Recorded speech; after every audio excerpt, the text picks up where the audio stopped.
welcome to the Smart Hub's HubLive this afternoon. Obviously it's Thursday at 1 o'clock, so we're extremely excited to be talking about marketing again. Now last week we had Liam here speaking about how to use technology to market your company. And as I promised when we started these HubLive events, we were going to talk, and we are going to talk, about how you can use technology to solve or to promote or to help you grow your business, employ more people, grow your team, and effectively just make more money. And so marketing is the front end of that. So I am so excited today to be joined by Melody from the Digital Executive. Melody is a wealth of knowledge. She has 11 years of experience in digital marketing, so obviously online marketing, and what she has to share with us, we've just had a little talk through what she's going to share with us today, and I'm really excited to be able to share this information with you. So hey Melody, how are you? I'm good, thank you. Thank you so much for joining us. It's so exciting to have you here. Thank you. So we spoke just before about marketing, and really what we spoke about last week in terms of the conversation with Liam is that marketing is important because marketing helps us get more customers. And of course, customers are the lifeblood of our businesses, and a lot of our problems within business can be solved by having more customers. So if you have cash flow problems or you're struggling to grow, then having more customers kind of help you solve those problems. Melody, but there are kind of two types of marketing. There's marketing that isn't very effective, and then there is effective marketing. And the question that I'd like to ask you today is, what do you think, in your experience, is the most important factor in effective marketing? Yeah. I think the most important factor in running effective marketing campaigns is actually really knowing who your customer is. Okay, so knowing who your customer is. Why is that so important? Because without actually knowing who your customer is, it's really hard to actually figure out where you're going to find them, what channels you're actually going to invest in. Like, how do you know how you could actually target those customers when you don't know who they are? So it's really, really important to know who your customers are and try and know as much about them as you possibly can, so that you can make sure that you're actually investing any marketing budget in the right areas where you're sure to actually find them. I think before you also said, and you've just alluded to that fact, that if you don't know who your customer is, it's very easy to spend a lot of money and not get a good result from your marketing. Is that right? That's exactly right. If you spend a lot of time, I guess, marketing to people who aren't necessarily your customers, if you're, I guess, too broad reaching, then the amount of money that you will spend versus the actual customers that you will get at the end of that will be very high. So your cost per customer will be very, very high, and maybe not as efficient as what it could actually be. So you'll be spending more money on marketing than what you actually have to. Okay, so knowing your customer is absolutely key. So how do we find out who our customers are? Like, what do you do when you want to understand who your customer is? Yeah, it's a bit of a tricky one. It involves, I think, brainstorming is really key. Sitting down and having a bit of a strategy day where you really ask yourself and identify what your customers' needs are. What it is what is their problem? What are their desires? What are their fears? All these things that might point them to the solution that your business actually offers. Creating something like a customer persona, will really help you sort of, piece together all of these really important pieces of information. Okay, so once you know what the customer persona is, then that helps you understand where to find those kinds of people, what they're interested in, what their fears, hopes are, what their problems are, what their needs are, and then you know where to find them, and then how does that help? Yeah, so to give you, I guess, an example, I had a client recently. They were a startup client. They came to me. They didn't really know who their customers were, and we really wanted to try and find out who they were. So they were a technology provider, and where we started with is actually identifying what the problems were that their customers were actually having. So the things that effectively drove them to create the product that they had created. What were the behaviours of people that would consume this type of product. What were their frustrations that would drive them again to consume this type of product? And we kept going on creating this information, and eventually it helped us to develop a few different, I guess, customer profiles that then enabled us to say, well, we could find customer X actually was an event manager. They were very short on time. They spent a lot of time at networking events and creating connections, because being an event manager themselves, that really helped them run their event. And we found out things like social media networking sites would be a fantastic way to actually get in contact with these people that were really super busy. So this is how creating something like a customer profile can help you actually narrow down where it is you actually need to even start to find your customers. That's fantastic. Okay, so what else do you think, from your experience, we should really be able to do or think about or look at in doing effective marketing? So number one is customer profile, so that you know where they are. What else? Another thing I would suggest would be really making sure, so once you've developed a customer persona, so you've gotten into your mind that you know, okay, you've identified the channels that you are going to try and find these customers. Using all of the information that you've pulled together in these customer personas, you've probably also been able to build out a lot of copy to help you appeal to those customers as well. So you've identified the customers you're going to target, you've identified the channels you're most likely to find them, and you've also gone a long way to writing the copy that you'll need for those respective channels to really lure them into your business or attract them based on their needs or wants, desires, and what it is that might appeal to them about your business. Once you've obviously executed and set your campaigns live, a really important thing that I always say to all of my clients is measuring your results, and I cannot stress that anymore. Measuring your results is really important, because it should affect the results that you're getting on each customer channel. Should really affect dictate where your marketing budget is spent. You might actually find that if you're operating, say, on several channels. For instance, I have a client that I was working with that was running a paid search campaign. They were also running a display campaign, and they're also running a Facebook ads campaign. Okay. So they had budget in lots of different areas. One month we saw that actually our display channel was performing really well from a cost per acquisition perspective. It was actually costing us the least per customer through that channel. So we decided to shift some budget from our paid search campaign into our display campaign, because we were getting better results, and overall we would see a better return that month, not just more customers, but at a cheaper rate per customer. Okay, that's excellent. Okay, right, so let's just recap. Marketing delivers customers, and customers are the lifeblood of business because they deliver money, which is the cash flow we need. Secondly, we can do marketing, but to do effective marketing, the most important thing is to know who your customer is. So know your customer persona. From what you've said, I glean that there might be, in a specific business, you might have more than one customer persona, you might have a number of customer personas, but you need to really understand each one of those personas really, really clearly and define them, and have that written down somewhere, and even maybe have a picture of that person that would represent that kind of person, like really hone into who that is.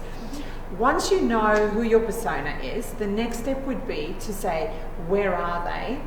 And that helps you select the channels, right? So a channel, just to make sure, a channel is like, what is the platform that you're going to use, or the method that you're going to use to get the attention of that customer persona. So an example of a channel would be Facebook or Instagram or Google AdWords, or even like offline channels would be newspaper and radio and so forth, right? So then we select the channel and then we set a campaign. And we invest in those campaigns so that we can get the attention of our customers.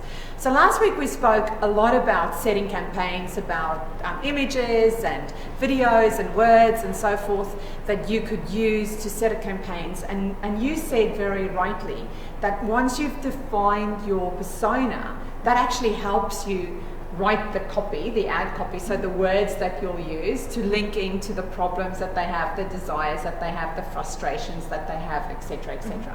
Right. Then the next step is to go and post on Facebook and set up a campaign like we spoke about last week. But then the step that we've come to now, which you're saying is the second most important thing in an effective marketing campaign, is then to look at the results and to look at how much money you're spending and how many customers you are getting for the money that you're spending. So effectively, you're buying a customer and you have to work out what the cost per customer is. That's exactly right. And the term for that is acquisition cost, customer acquisition cost. Cool. So what technology tools can we use to make that easier for us, like the measuring bit? Yeah. So Google Analytics would be the first that comes to mind. Obviously, if you have a website, everyone that has a website should have Google Analytics. Now, Google Analytics data will give you insight into how long people are actually spending on your site, really valuable information. Yeah. How many pages of your site are they consuming? Again, like really valuable to see how interested they are actually in your product and service. If they're bouncing off your site, so if you have like a bounce rate, I'd say of higher than 60%, then to me it says that there could be some improvements made. Bounce rate really means basically people are coming to your website and then they're jumping straight back off. Do you know how long that is? How long it takes for them to bounce off? How long for that to register as a bounce? Do you know? Is it just a few seconds? I think I read somewhere. Or... Yeah, it's a very short amount of time. They're spending a very limited amount of your time on your site and then instantly jumping off. So it's an indication that, this isn't quite what I was looking for. Ah, I see. So okay. if you have a high bounce rate, then that says that there's actually a lot of customers coming to your site that really aren't interested in what you're offering on that page. They're looking for something else. So maybe you're targeting the right customers through your marketing campaigns. So it pieces together what you could potentially be doing wrong. So yeah, Google Analytics is definitely something.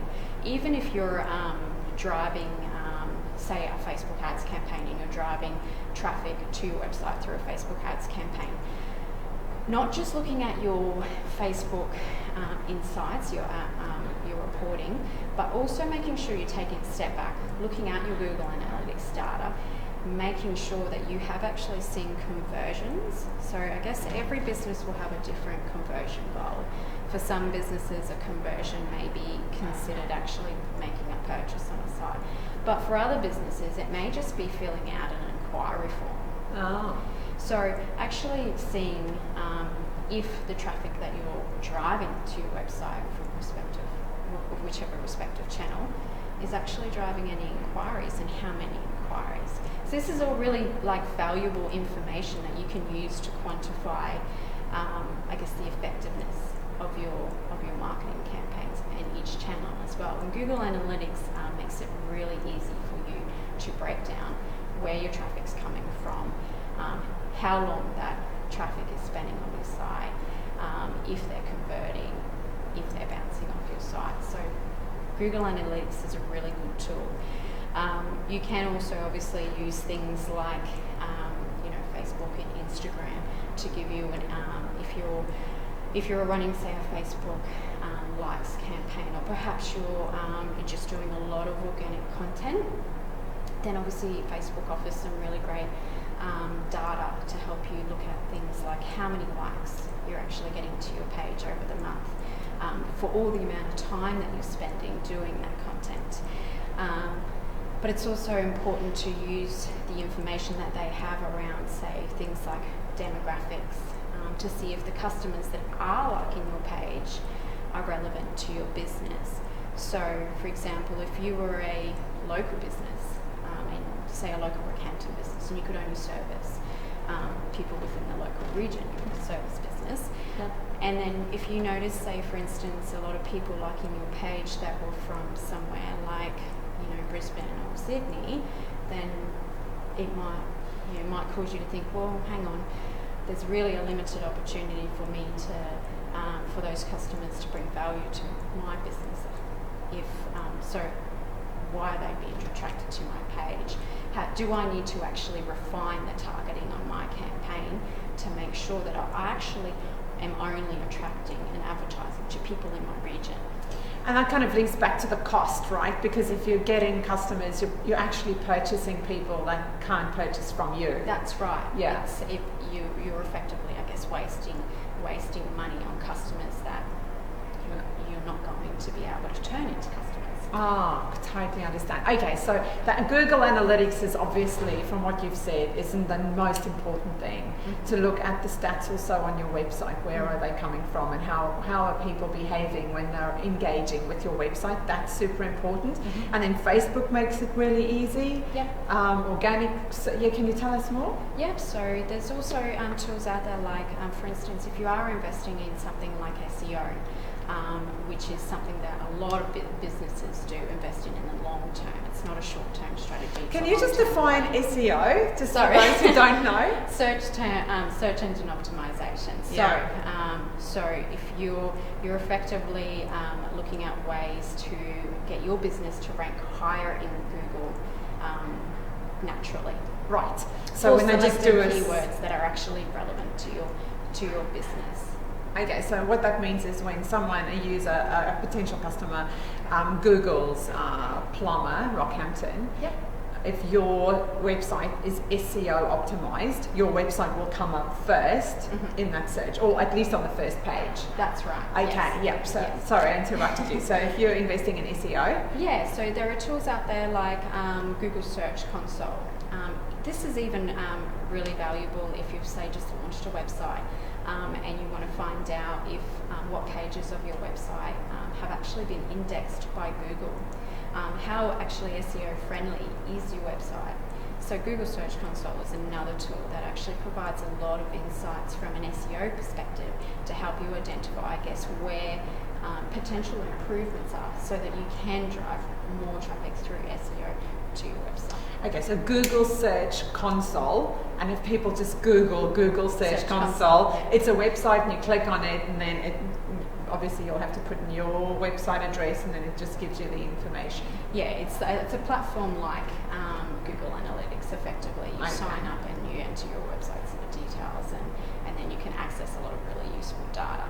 Oh, okay, excellent. And it's something that you can monitor, obviously, month on month as well, so you can see trends over time. So you obviously work with a lot of local business owners and you help them with their digital marketing. How much time would you spend looking at the analytics? I would say I spend, that's a tough question. But on average, if you're a business owner, how much time should you spend analysing the results versus thinking about putting ad campaigns together? I think you should be doing it at least every month. You should spend time looking at your results before you make any budgetary decisions. Definitely, at the very least, looking at it monthly. I look at all of my clients' performance generally every day, if not also at the end of the week. So I like to look at daily trends, I like to look at weekly trends, and then I also like to look at monthly trends as well. I also obviously track towards goals with my clients as well, so I try to keep as close to the results as I can to make sure things are moving forward. So that gives a really good indication as to the importance of checking your results, right? So so just to check my provide any form of, specific geographic targeting, then yes, you would be able to pinpoint what regions your customers are actually coming from, and that would help you to narrow down your costs as well, so that you could actually focus on those areas, because that's where your customers are actually coming from at the moment.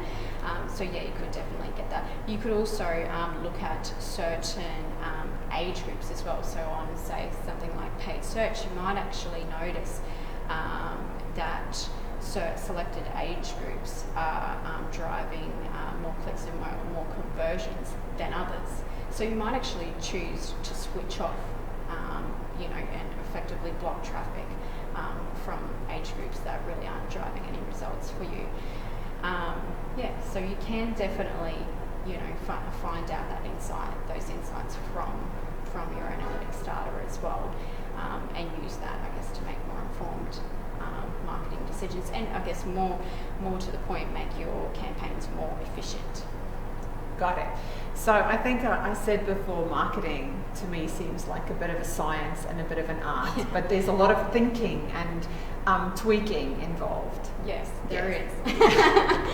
Cool. So I love our conversation. Let me ask you a last question. So if you could leave us with a few tips or maybe some advice that we could take away, do you have anything that you could share with us today? Yeah, I would say, first and foremost, get your hands, if you are investing in any form of digital marketing at the moment, get your hands on some monthly reports. So if you're working with an agency, consultant, or if you're doing it yourself, get your hands on some reports to have a look at how things are actually going for you now.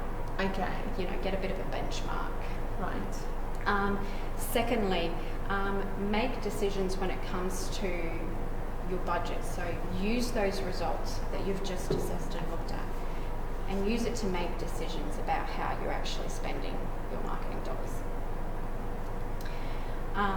And thirdly, if you're not confident, I guess, about that you've really, nailed it on the head when it comes to your customer persona, book a time in your diary.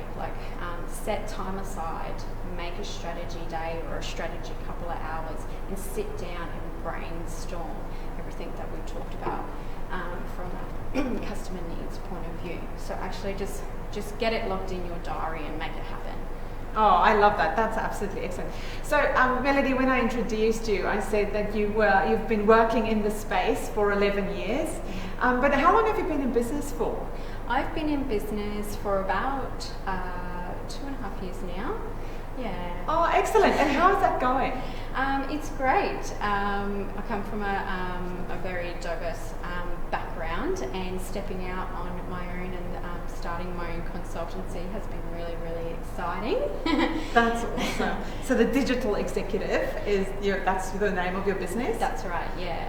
So I work with clients who effectively come to me with, I guess they've either got a problem in their business, or they don't really know how to find their customers online, or they may be struggling to grow. So I like to say I work with my clients. They see me as a bit of a trusted partner, as opposed to an agency or something. I like to find out as much as I can about the business and really help them drive it forward, so that they can actually start to see their business grow online. That's excellent. So I'm guessing that when you start working with someone, you spend some time looking at the customer persona for the business, right? And I know from the work that we've done together that you spend an enormous amount of time really understanding the business owner, understanding the business, and really nailing who that customer is, or the customer personas for that business. Yeah, I like to really know as much as I can about the businesses and clients that I work with, because without knowing that information, it's very hard for me to give them advice on how they can best market their business, where their customers are, and what channels they really need to be on, or even just how they can improve what they're doing from a marketing point of view. So I really like to, dive in as deep as I can and find out as much about their business as I can, to be able to give them, help them work towards the goals that they have in place to grow. Oh, that's lovely. And I love that idea that you're a partner to the business. Yeah. Supported by lots of other businesses around you, whilst also having access to people like yourself.